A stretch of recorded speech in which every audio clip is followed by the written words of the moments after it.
Thank you all for coming and welcome to the Institute for Korean Studies' first anniversary conference entitled Assessing Korean Democratization and Democracy from Molotov Cocktails to Candlelight.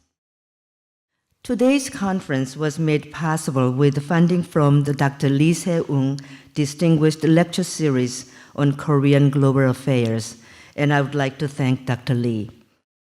Our conference starts with the question, what is the present state of South Korean democracy?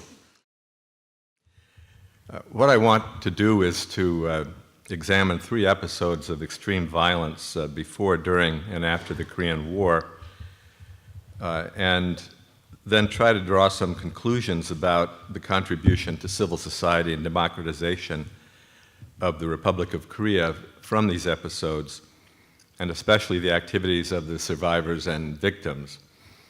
I want to say this is not just a story about South Korea, it's also a story about the United States, because the United States was intimately involved in all 3 of these episodes of violence, and we all need to reflect on that history. I also wanted to talk about this aspect of Korean democratization, because most of what we know and what we've learned about Korean democratization happened in Seoul. And it was often a matter of elite students from the great universities in Seoul confronting a military dictatorship. And that is itself a stirring and wonderful story, because I don't think there's any developing country in the world that has had such a successful democratization as South Korea. Still flaws and all of that, but nonetheless a very successful democratization. But I actually think South Korea has a very strong democracy with a wider spectrum of opinion than we have in the United States. Today, however, I would like to focus attention on social movements in the 1960s and 1970s to not only provide historical context, but also to remind us that even in the darkest moments of Korean democracy, social movements found a way to adapt to state repression and establish the organizational and ideological foundations that bore fruit in the 1980s and beyond. In conclusion, I'd like to stress differences rather than commonality between former uprisings and the Candle Rally in 2016 and 17. I think that the rally is not ended yet, as if the Korean War is not ended. However, I'd like to focus on 2 things. One is the appearance of new mass, the multitude, although the more discussions on the concept should be needed. And the other is split of the conservatives, in particular the new conservative party, the Bareun 정당.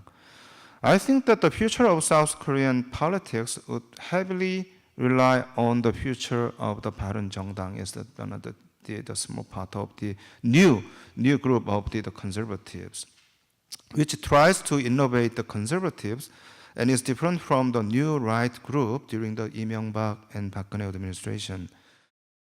So that's what I want to do. I want to kind of expand the time frame, and focus on sort of 2 moments prior to the bookends that were given from Molotov cocktails to candlelights.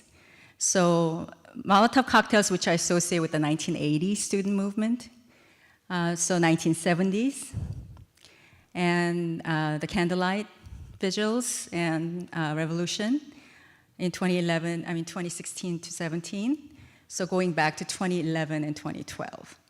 And I want to focus specifically on the use of satire during those 2 moments to ask one very simple question. How does something spread? How does something become a meme in today's lingo, but a meme before there was social media?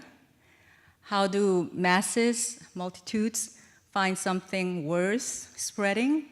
And what are the possible venues by which those things can spread so that they can ultimately gather and consolidate and amplify social force for change? And I just need to say that on behalf of SGIS and the university, we're extremely proud of the Institute for Korean Studies and its leadership and team.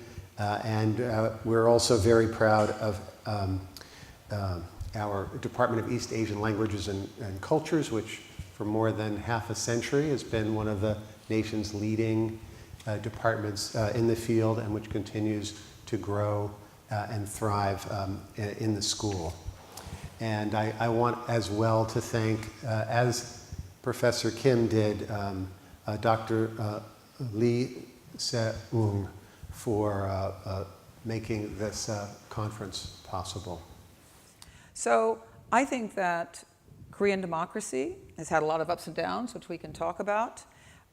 It has, over the last, since 1987, so now for 30 years this year, every 5 years, power has transferred peacefully from one side at times of the political spectrum to the other.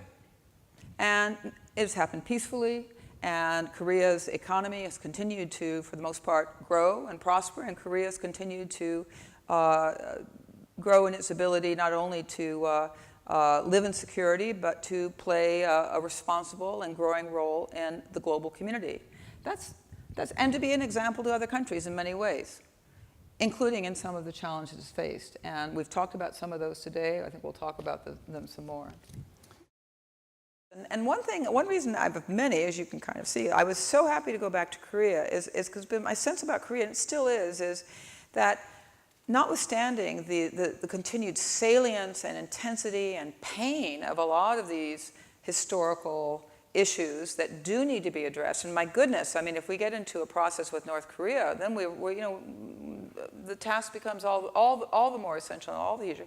But notwithstanding all that, I always found, I'm not supposed to compare some people to other people, and but I always compared Japan and Korea. So, but I always found in Korea there was also this sense of we're doing all that, but we're still moving forward. We're still looking forward. And I have to say that other parts of the world where I've lived, there hasn't been that same capacity.